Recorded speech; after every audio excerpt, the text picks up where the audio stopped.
message long, mais je vais essayer d'être précis et pas court. Vous m'écoutez, tous les frères et les sœurs? Alors moi, je suis un garçon, j'ai vécu toute ma vie dans le monde. J'ai 38 ans. J'ai 38 ans, j'ai commencé jeune dans le monde, de l'âge de 15-16 ans. Le monde s'est ouvert à moi. J'ai parti de chez moi. J'avais un père qui me laissait faire dans ce monde. Et j'ai commencé à partir dans les cités. Dans les cités. J'ai commencé à faire ma vie. Et j'ai commencé à tomber dans les braquages, dans les vols, pas grave d'équerre, tout ça. Après, je ne donne pas gloire à Satan ce soir, je donne gloire à Jésus. Parce que mon passé, c'est le passé, mais c'est un témoignage. Je suis obligé de le raconter comme ça. Et j'ai vécu toute ma vie comme ça. Et de l'âge de 16 ans, ça a continué. Et j'ai connu après la drogue. J'ai commencé à toucher cette drogue. J'ai vendu de la drogue, j'ai tombé dedans dans cette cocaïne.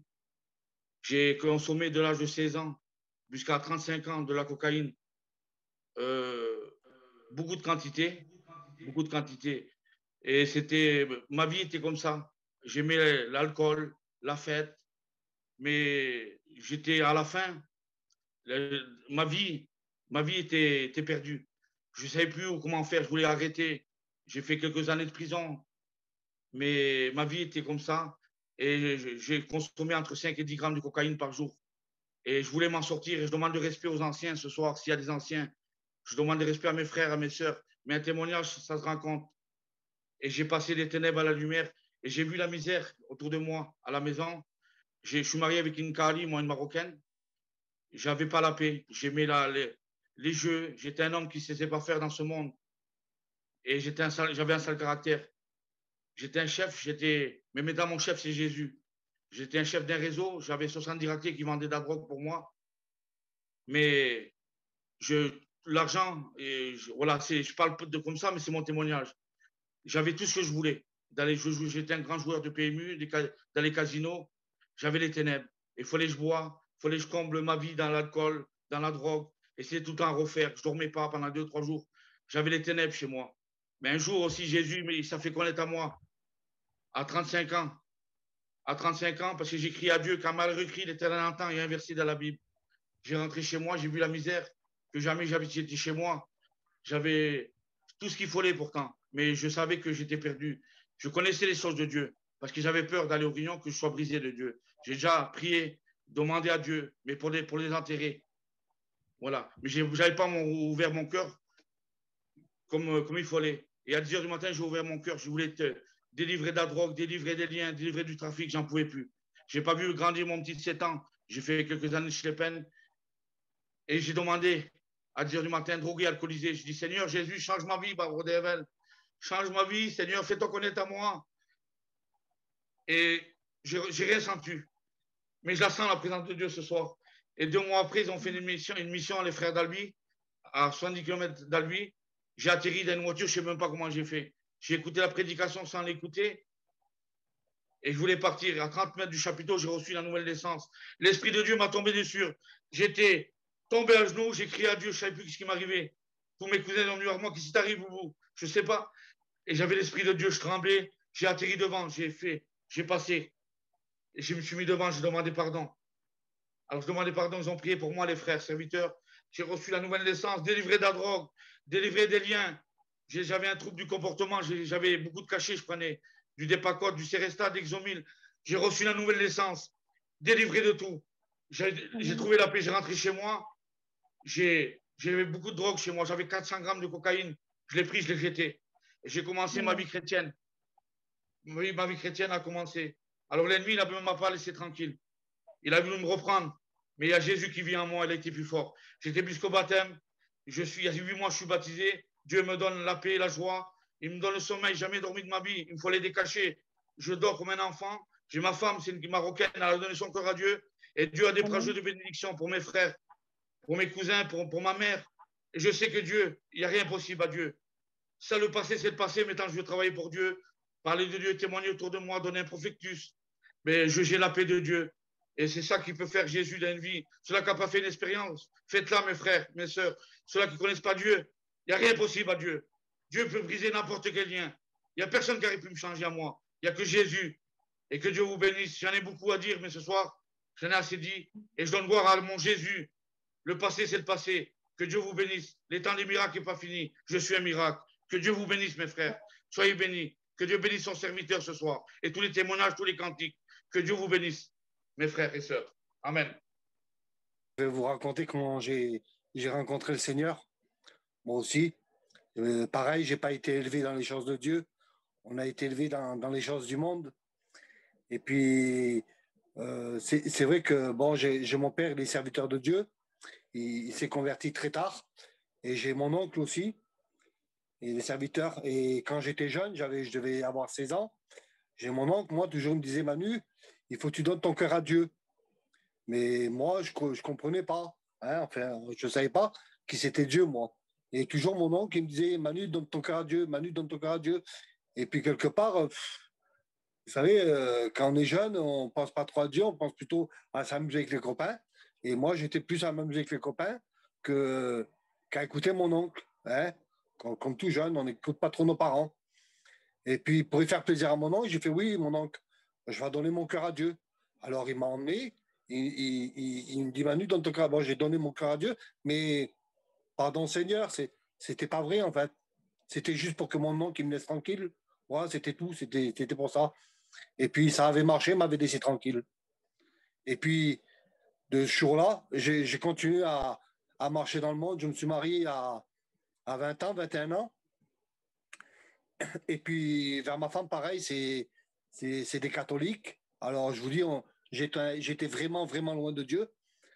Et puis, un soir, il arrivait un drame. C'est que j'étais parti avec mon beau-frère et son cousin Germain. On avait Piave et on avait trouvé une voiture. Et on était partis. Et ce soir-là, on a percuté une autre voiture en face avec deux gadgets dedans. Et dans l'accident, il y a eu 4 morts. Il y a eu mon beau-frère, son cousin Germain et les deux gadgets en face. Et le seul survivant, moi, à 4 heures du matin. Et puis, le choc, moi, j'ai rien vu de tout ça. La seule chose que je me rappelle, c'est d'avoir croisé des phares de voiture. On roulait à 180 km/h. Alors, je ne vous dis pas le choc, hein, on ne voit rien arriver. Hein, et on ne sent rien, hein, on finirait. Et puis, quand je suis revenu à moi, j'ai appelé mon beau-frère, j'ai appelé mes copains. J'ai dit, vous êtes où vous êtes... Et il faisait noir nuit. Et je croyais, moi, qui s'était parti, qui s'en venait en chambre. Et quand je me suis tourné comme ça, là, j'ai vu des gyrophares arriver. Et quand j'ai vu le gyrophare arriver, que j'ai fait, j'ai sauté dans le buisson. Je suis sorti dans le buisson et je suis parti. Je suis arrivé à moi là-bas. Et j'ai dit à ma femme, on a fait un accident à tel et tel endroit. Voilà. Et c'est après que j'ai su que tout le monde il était mort. Et, et ce jour-là, parce que, en fait, avec mon beau-frère, on était vraiment, vous savez, les frères, hein, comme ça, hein, on est comme ça avec nos beaux-frères. C'est nos frères, c'est pareil, c'est la même chose. Hein. Et puis, ce jour-là, j'ai perdu mon confident, en fait. Parce qu'on était toute la journée ensemble. On rentrait à des 3-4 heures du matin. On était ensemble, on se levait le matin. Hop, on s'appelait, on allait à la campine. Enfin, on était constamment ensemble. Et là, et quand il est arrivé ça, et ben, quelque part dans moi, en fait, j'avais plus rien à perdre. J'avais plus rien à perdre. Alors, comme le frère Boubou, je me suis dirigé dans l'alcool, dans la drogue, hein, dans toutes des choses que on croit que ça va nous faire du bien. Et puis, malheureusement, non. Mais bon, on est pris là-dedans. Et mes addictions, pareil, moi, ils ont duré 20 ans, mes addictions. Et puis, j'ai marché comme ça dans ce monde, en faisant toujours plus, toujours plus, toujours plus, toujours plus. Et il y a 3 ans et demi, 4 ans en arrière, je me suis converti, moi. Du moins, et avant de me convertir, j'ai mon fils, il s'est laissé avec sa femme, et ils avaient un tout petit bébé qu'on a élevé. Et puis, quand ils sont partis, encore un coup de masse. Plus de petits bébés, tout ça, on était malheureux encore comme la pierre. Et cette femme-là, elle nous a fait la misère, elle nous a pas fait voir la petite pendant 1 an. Tu vois, les tribunaux, les machins, tout ça. Et puis, ma femme, en allant au tribunal, faire les dossiers pour la petite, là, au retour, elle regarde sur le bord du mur comme ça, là. Elle a trouvé un petit évangile. Elle a trouvé un petit évangile comme ça, là. Et elle a regardé mon petit, elle avait été avec mon petit. Elle a regardé, elle a dit, mon fils, tu sais quoi, là? Ça, c'est une appel de Dieu. Et elle est venue au camping. Et quand elle est venue au camping, elle me dit, Manu, regarde ce que j'ai trouvé dans le bord du mur. Elle m'a dit, ton père qui est serviteur de Dieu, quand il va à la Réunion, il va où? Et alors, moi, j'ai fait direct, j'ai appelé mon père. J'ai fait au pas. J'ai fait, quand tu vas à la Réunion, c'est que tu vas, mon père. Il me dit à tel et tel endroit. Bon, ben, j'ai fait d'accord.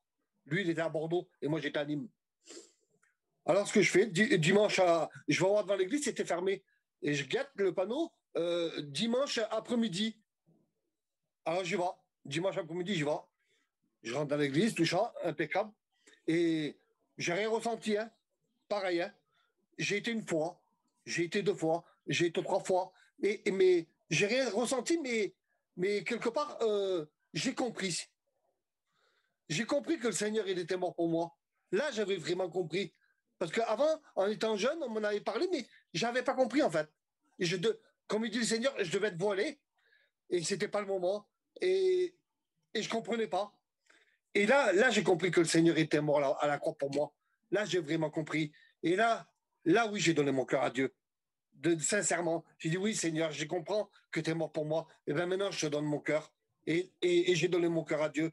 Et, et après, un moment après, on s'est baptisé. Je me suis baptisé, moi, ma femme et mon petit garçon de 20 ans. On s'est baptisés tous les trois en même temps, le même jour. Voilà, une grâce de Dieu. Et, et si j'aurais quelque chose, une suggestion à dire à mes frères, parce que moi, quand je suis venu au Seigneur, j'avais plein d'addictions, hein, comme le frère Boubou. Hein, j'étais alcoolique, j'étais drogué, je ne pouvais pas m'en défaire. Je prenais des médicaments, enfin, une épave. Hein, le malin, il nous avait enchaînés, hein, comme beaucoup de mes frères. Hein, c'est son moyen qu'il a, lui, dans ce monde, de nous enchaîner. Et puis, quand je suis venu au Seigneur, moi, je ne me suis pas posé la question, frères et sœurs, parce que j'entends beaucoup maintenant dire par des chrétiens ou des gens qui ne connaissent pas Dieu, je voudrais bien venir à Dieu, mais il faudrait que d'abord je mette ma vie en règle. Il y a beaucoup qui disent ça. Mais frères et sœurs, moi j'ai quelque chose à vous dire, moi. Vous savez, quand je suis venu au Seigneur, je ne me suis pas posé la question de dire je vais mettre ma vie en règle. Non, je suis venu tel que j'étais au Seigneur. Et le Seigneur, lui, il m'a délivré. Il m'a délivré de la drogue, il m'a délivré de l'alcool. Aujourd'hui, je dis merci Seigneur, parce qu'aujourd'hui, je suis libre. Le Seigneur, il a brisé mes chaînes que j'avais. Frères et sœurs, n'attendez pas de votre vie en règle. Non, venez tel que vous êtes. Et le Seigneur, il fera pour vous. Le Seigneur, il va vous délivrer. Le Seigneur, il est là, il est bon. Et ne tardez pas, frères et sœurs. Le Seigneur, il est là pour. Il revient bientôt nous chercher. Que Dieu vous bénisse, mon frère et sœur. Que Dieu vous bénisse. À Dieu soit la gloire. On t'écoute. Béni soit Dieu. Voilà. Bonsoir à tous. Dans le nom du Seigneur, je vous demanderai, s'il vous plaît, si c'est possible pour vous de couper vos micros, parce que peut-être vous vous rendez pas compte, mais lorsqu'on écoute un cantique et que les interventions, des fois, c'est compliqué. Mais on ne voudrait pas être distrait ni perturber cette bénédiction qui est en train de se construire, ce que Dieu est en train de faire ce soir. Nous voulons bien être bénis. On l'est ensemble au travers les cantiques, ces témoignages extraordinaires qui nous rappellent que Dieu est vivant et qu'il est toujours d'actualité. Alors je suis honoré dans mon cœur ce soir que les frères me laissent cet honneur de pouvoir faire cette première réunion avec vous. Je suis béni et touché dans mon cœur. Vous savez, dans la parole de Dieu, il y a un homme qui était dans l'activité de Dieu, qui était dans l'œuvre de Dieu, et à un moment donné, il semblerait que cet homme a pris un petit découragement par la route qu'il faisait, par les situations qu'il rencontrait. Mais la Bible nous dit que lorsque il vit ses frères, lorsqu'il a vu ses frères venir vers lui, le fait de les voir, la Bible nous dit qu'il reprit courage. Et ensemble faisant chemin, ensemble vers la même direction. J'aimerais vous dire que ce soir, le fait de se voir ensemble, ça nous donne du courage dans nos cœurs. De se dire qu'il y a toujours encore des hommes et des femmes de Dieu fidèles, toujours prêts à écouter la parole de Dieu, toujours prêts à participer, étant acteurs de l'œuvre de Dieu.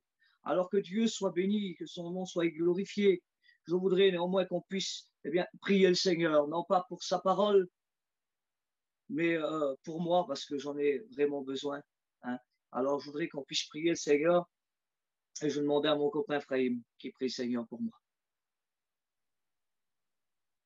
Voilà, merci Seigneur. Hein. Vous savez, j'essaie de penser sur mon cœur, une nouvelle année qui commence, et puis disons que les fêtes sont passées, et puis quelque chose m'a marqué dans mon cœur.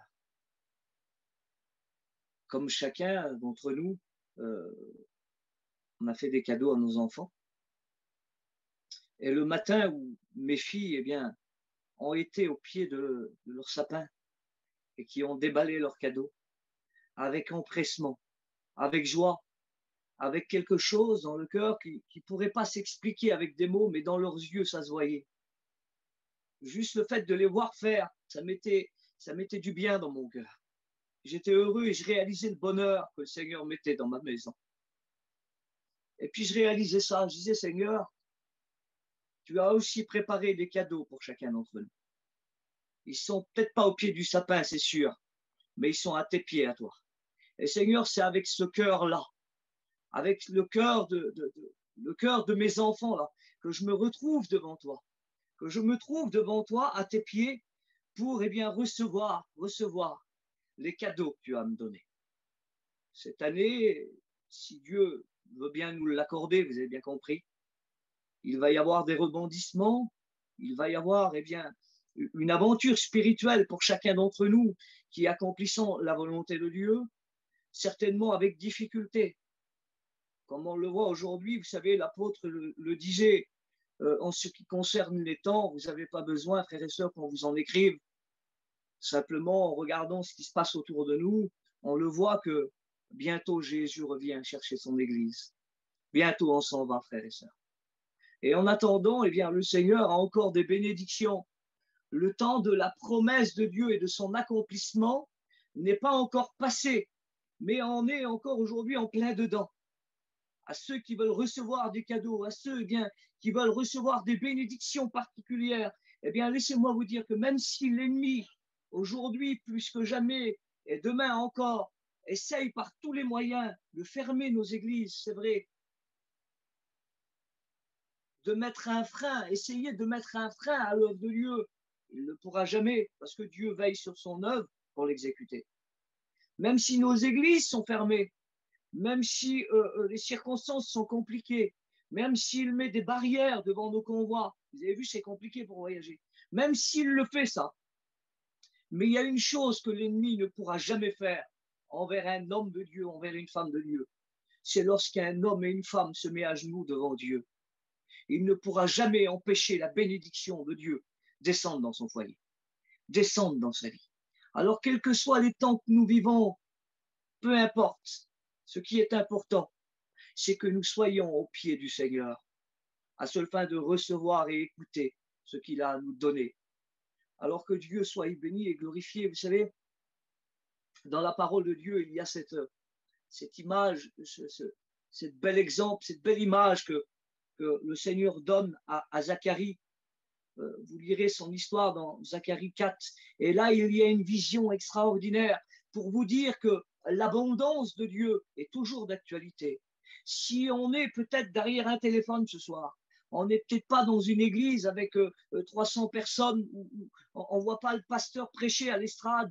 Peut-être que c'est comme ça, certes que c'est comme ça.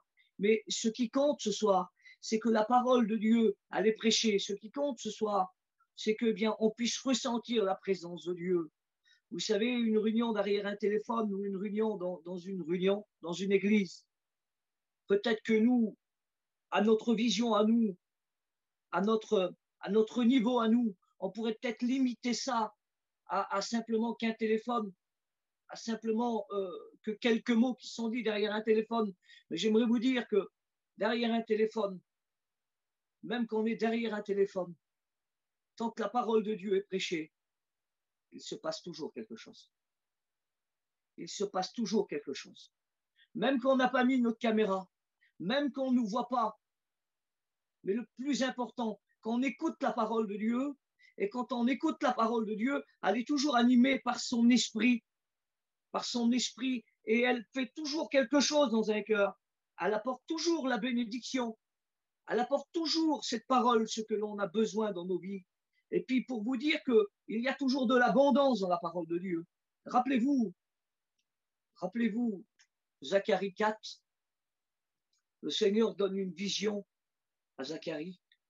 C'est extraordinaire, écoutez. Le Seigneur lui dit, que vois-tu?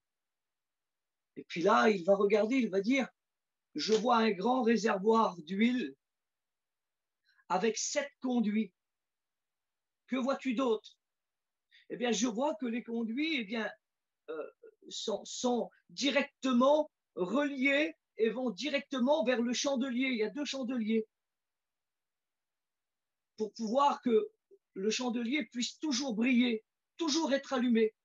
Et puis il dit, que vois-tu d'autre? Ben, il dit, je vois à gauche et à droite, je vois 2 oliviers. Et puis là, Seigneur, j'en ai conclu ça.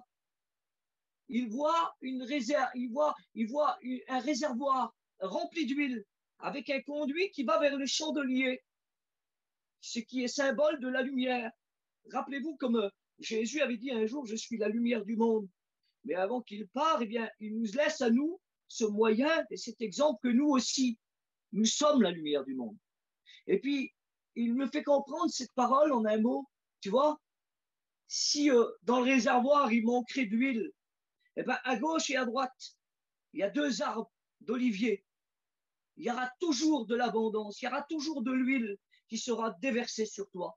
Il y aura toujours de l'huile en abondance. Et vous savez, quand on recherche la face de Dieu, quand on recherche à plaire à Dieu, Dieu enverra toujours de l'huile parce qu'il en a en abondance. Ses réservoirs sont pleins.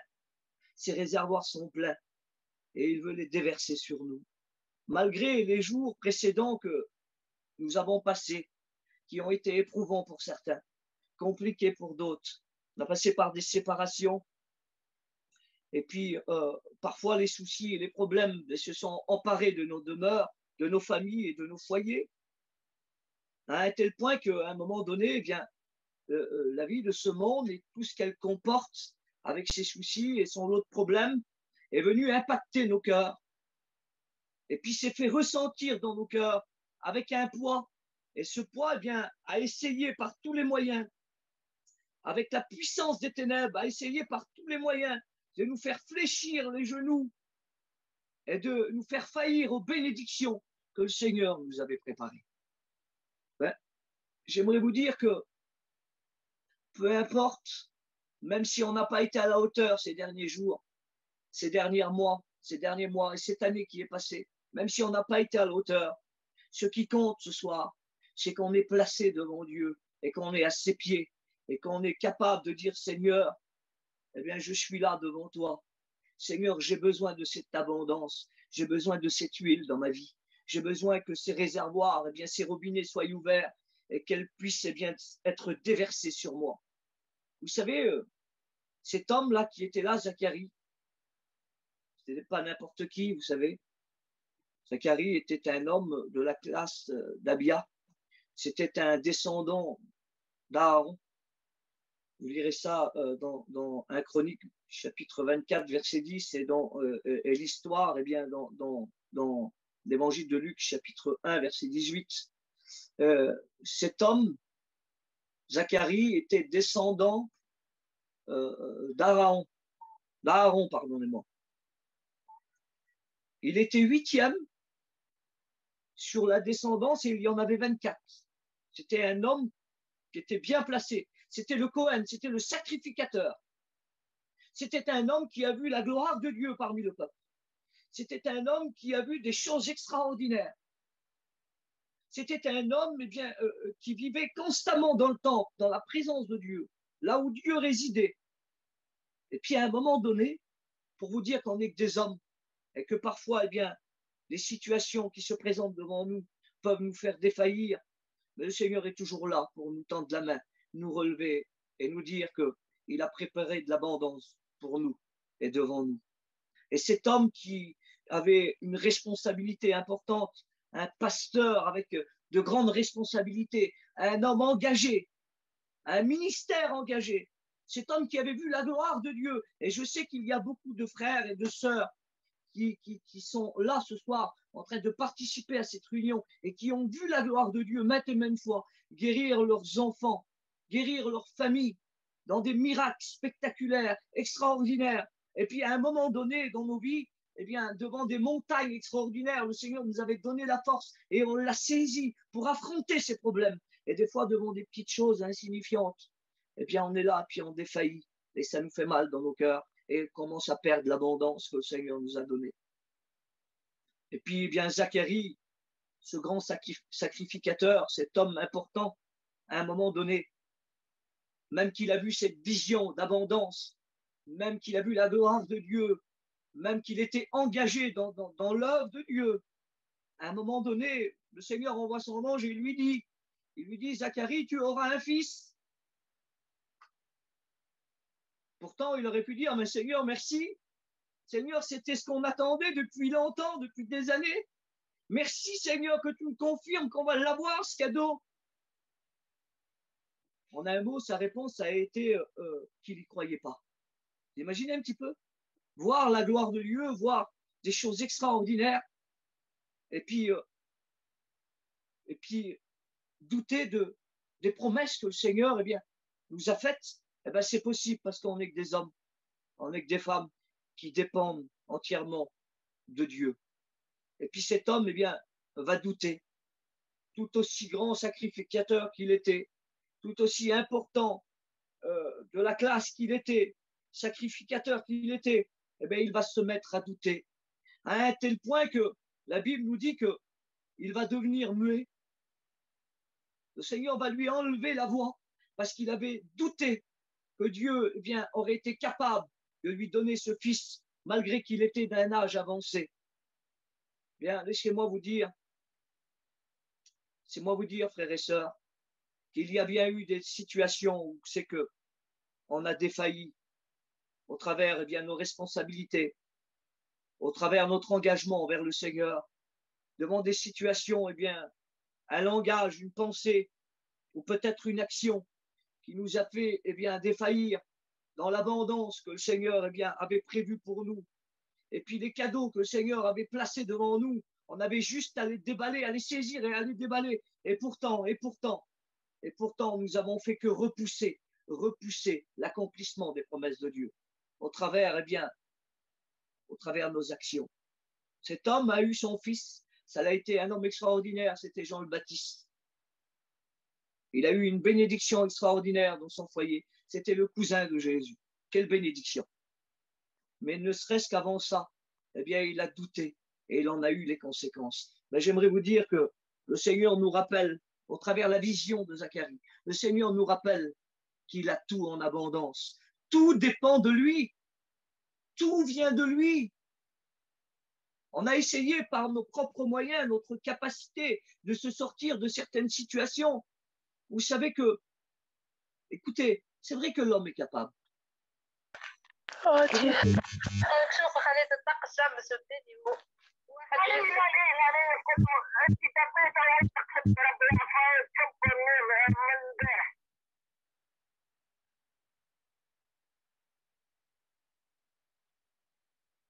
C'est bon, je peux continuer. Que Dieu soit béni. S'il vous plaît, éteignez vos micros, faites attention. Voilà. On continue. Que Dieu soit béni. Vous savez que c'est vrai que l'homme est capable. L'homme a des capacités humaines incroyables. Comprenez? L'ingénierie humaine est assez forte. Mais combien de situations, combien de problèmes qu'on a essayé de s'en sortir par nos propres forces, notre propre moyen, alors que ce problème était devant nous comme une épreuve. Et le Seigneur avait permis cette épreuve devant nous pour que l'on puisse plier les genoux devant lui, pour que l'on puisse dépendre entièrement de lui. Et nous, ce que nous avons fait, nous avons essayé avec nos foyers, avec les situations que l'on vivait, essayer de s'en sortir par nous-mêmes.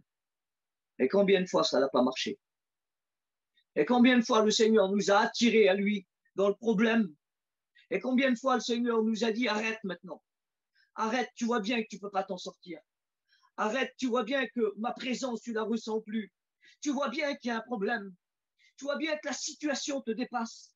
Tu vois bien que ton orgueil et ta présomption t'égarent. Tu vois bien qu'il est grand temps maintenant de plier les genoux et de dépendre de moi. Et tu vas voir que le réservoir d'huile va être ouvert et va être déversé sur toi. Et tu vas voir que la situation va changer. Combien de fois on a été confronté à ces choses-là? Et vous savez, quand on obéit à la parole, quand on obéit à Dieu, le Seigneur permet toujours devant nous des situations devant lesquelles il nous répond. Il nous répond par sa bénédiction. Il nous répond par un résultat bénéfique. Le Seigneur nous attire à un plan. Le Seigneur nous attire, eh bien, malgré les épreuves, malgré les problèmes, malgré les difficultés, malgré l'épreuve ou la montagne, aussi grande soit-elle, le Seigneur nous attire toujours dans un plan qui est merveilleux et nous faire découvrir sa plénitude, même au travers l'épreuve, même au travers la difficulté. Le Seigneur a toujours permis que lorsque l'on passe par une épreuve, le Seigneur a toujours permis de donner un moyen, un chemin pour nous sortir de cette épreuve. À nous maintenant de lever la tête et de regarder le chemin que Dieu nous a tracé en prenant les bonnes décisions. Quelle importance, frères et sœurs. On parle toujours dans les débuts d'année, on parle toujours de prendre des résolutions un peu meilleures que l'année qui est passée. Alors, eh bien, c'est vous dire qu'il y a une importance dans nos décisions. Vous savez, si on demanderait ce soir si Samson serait au milieu de nous, le juge d'Israël, que Dieu avait choisi, s'il serait au milieu de nous et qu'on lui poserait la question, qu'on lui dirait Samson, qu'est-ce que tu en penses? Est-ce que les décisions que l'on peut prendre seraient importantes sur l'avenir et l'impact qu'ils auraient sur nos vies? Vous savez ce qu'il nous dirait? Il nous dirait oui. Parce que la décision qu'avait pris Samson, alors que Dieu l'avait choisi pour détruire ce peuple qui était les Philistins, alors que lui, il avait fait alliance avec justement les Philistins, avec cette fameuse femme, eh bien, le Seigneur ne lui avait pas demandé de faire alliance. Il lui avait demandé de détruire ce peuple, de délivrer Israël de la main de ce peuple. Et pourtant, il a défailli. Et pourtant, au travers de sa décision, eh bien, ce peuple est revenu encore plus nombreux. Mais tu me dis, Nino, mais ça a été une décision qu'il a prise, elle a eu une répercussion que juste au moment où Samson l'a pris. Ben, laissez-moi vous dire qu'aujourd'hui encore, la décision de Samson qu'il a prise il y a des milliers d'années a encore un impact aujourd'hui sur le peuple d'Israël. Vous savez pourquoi? Parce qu'aujourd'hui, les Philistins, qui sont eh bien, un petit peu la bande de Gaza, sont toujours eh bien, là pour défier Israël, essayer de les bombarder, essayer de prendre la terre. C'est-à-dire que ce qu'ils ont fait, les Philistins, il y a des milliers d'années, aujourd'hui encore, ce soir encore, à l'heure où je vous parle, ils essayent encore de faire la guerre à Israël, alors que Dieu avait choisi Samson pour mettre fin à cette guerre. Alors, au travers de sa décision, la décision qu'il avait prise, elle a un impact important encore aujourd'hui. Laissez-moi vous dire que la décision que vous prendrez de servir Dieu ou de partir loin de lui aura une conséquence et un impact sur vos vies. Mais vous savez, lorsqu'on est au pied du Seigneur et qu'on se reconnaît devant lui, rappelez-vous l'histoire que je vous ai dit avec mes enfants. Ils étaient là, le sapin était là, les cadeaux étaient là au pied du sapin. C'est cette image que j'ai en tête. Ils étaient là, ils étaient émerveillés, ils étaient contents d'ouvrir leurs cadeaux. Parce que nous, on avait pris la décision d'offrir ça à nos enfants. Mais j'aimerais te dire que ce soir, le Seigneur a pris la décision de t'offrir des cadeaux. Mais il faut simplement que tu sois à ses pieds. Et quand on est à ses pieds, on peut découvrir les bontés, on peut découvrir les cadeaux que le Seigneur veut nous donner. Alors que Dieu soit béni, que son nom soit glorifié. Vous savez, j'aimerais vous dire cela, pas être long avec vous. On a besoin aujourd'hui de s'aider les uns les autres. On a besoin de prendre la décision d'aller dans la bénédiction et d'aller dans sa plénitude, d'aller dans l'abondance de Dieu. Et vous savez, quand on prend la décision de rentrer dans l'abondance de Dieu, eh bien, on devient des gardiens des uns et des autres. On devient des garants de chacun. On devient eh bien, ces hommes eh bien, qui sont là et qui partagent la bénédiction. Et c'est à ce moment-là que le Seigneur eh bien, ouvre des chemins au travers de sa volonté, qui nous amène dans des œuvres que le Seigneur a préparées devant nous, des projets que le Seigneur a préparés et qui nous demande d'accomplir. Le Seigneur, aujourd'hui, plus que jamais, nous demande de nous lever et de s'engager entièrement, de s'engager pleinement, de ne pas douter comme Zacharie, mais avec tout ce que l'on a vu jusqu'à aujourd'hui, que ce soit mes frères dans leur ministère, que ce soit toi dans ta vie chrétienne et dans ton foyer, avec toute la gloire de Dieu qu'on a vue, nous ne voulons pas douter, malgré que l'ennemi essaye par tous les moyens, mais on ne veut pas douter, on veut se lever et avancer et accomplir l'œuvre de Dieu, accomplir sa volonté. Et vous savez, le Seigneur ne permettra pas d'accomplir sa volonté. Le Seigneur ne permettrait pas d'accomplir sa volonté sans qu'il nous donne la force, sans qu'il nous donne les ressources nécessaires, sans qu'il nous donne l'abondance, sans qu'il nous donne eh bien, cette huile qui vient sur nous à profusion. Lorsqu'on est dans son plan et dans sa volonté, le Seigneur permet par tous les moyens. Le Seigneur permet par tous les moyens, avec sa puissance, avec son esprit. Il nous permet avec beaucoup de moyens de pouvoir toujours nous en sortir et de voir à la fin de tout ça, de voir sa gloire. Écoutez, j'aimerais terminer avec ça. Écoutez, vous savez, lorsqu'on fait partie du plan de Dieu, le Seigneur nous attire à des plans que peut-être que nous, demain, le Seigneur a préparé un plan devant nous. Le Seigneur nous prépare aujourd'hui. Écoutez, le Seigneur nous prépare, le Seigneur ouvre les robinets qui sont dans ce réservoir-là. Il ouvre les robinets du réservoir qui sont remplis d'huile sur nous pour que demain, nous puissions accomplir sa volonté et être entièrement engagés dans son œuvre. Le Seigneur se lève avec ceux qui se lèvent pour lui. Mais si ce soir, le Seigneur nous bénit et nous fait comprendre sa parole par son esprit, c'est parce que demain, il a besoin de toi. C'est parce que demain, il a besoin de ton foyer, peut-être pour un futur ministère, peut-être pour une future tâche que le Seigneur eh bien, a préparé. Je ne sais pas, le plan de Dieu, on ne le connaît pas. Mais une chose est sûre, c'est qu'il nous attire par son onction. Il nous fait comprendre qu'il nous a besoin et qu'il veut se servir de nous et qu'il veut se servir de toi. Vous savez, à un moment donné, vous lirez ça dans Acte 9 et au verset 25. Il y avait beaucoup de Juifs du Sanhédrin qui étaient en train de garder toutes les portes de la muraille de Jérusalem. Ils étaient là et ils gardaient les portes. Mais pourquoi qu'ils gardaient les portes?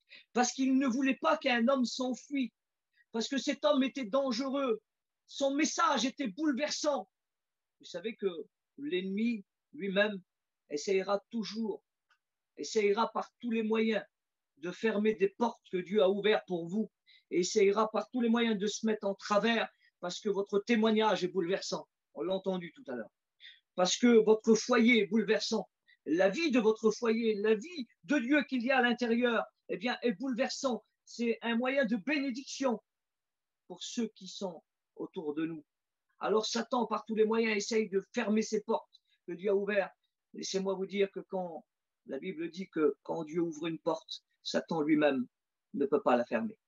Il peut nous faire croire qu'elle est fermée, mais il ne peut pas la fermer. Et il y avait là ces hommes, ces Juifs qui étaient en train de garder la muraille.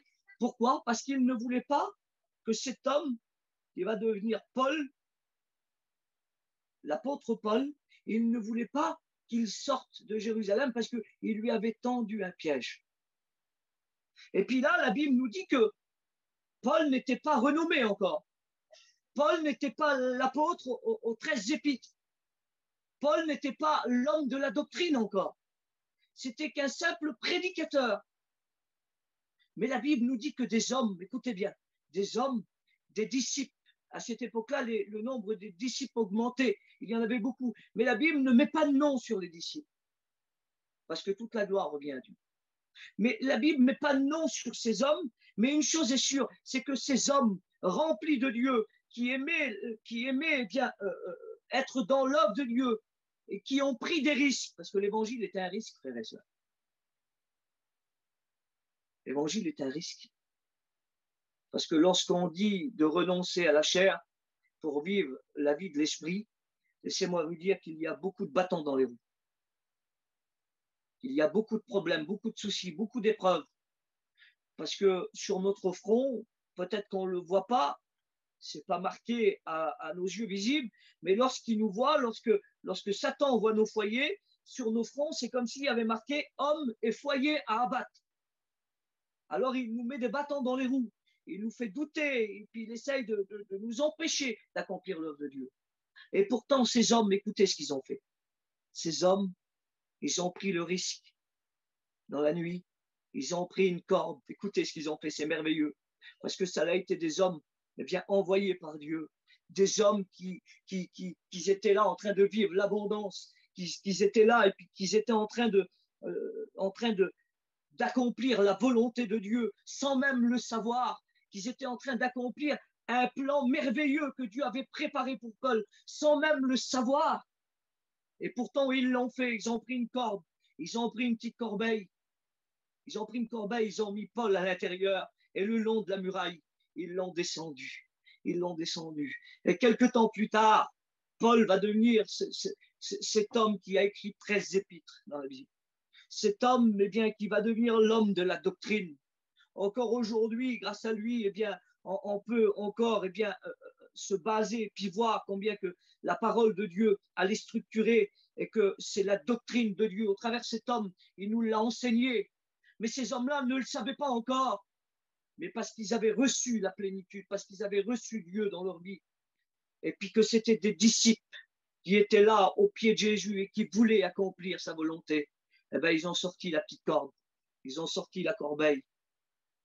Et puis cet homme va devenir un moyen de bénédiction pour toute l'humanité entière. Alors j'aimerais vous dire, frères et sœurs, même si l'ennemi vous a menti, parce que c'est un menteur, l'ennemi vous a dit que vous n'étiez pas à la hauteur, l'ennemi vous a dit que vous n'y arriverez pas, l'ennemi vous a dit que le plan que le Seigneur a préparé pour vous, ce n'est pas pour vous. Et j'aimerais vous dire que ce soir, le Seigneur, eh bien, a ouvert les robinets du réservoir. Le Seigneur a ouvert les robinets du réservoir, le réservoir qui est plein d'huile et qui va tout de suite en direction de ton foyer ce soir pour te donner de l'abondance et pour pouvoir t'attirer à un plan qui est extraordinaire, un plan merveilleux, un plan de bénédiction pour toi. Cette nouvelle année sera pour toi, si Dieu nous la prête, si Dieu nous la donne, que cette nouvelle année soit pour toi une année d'onction.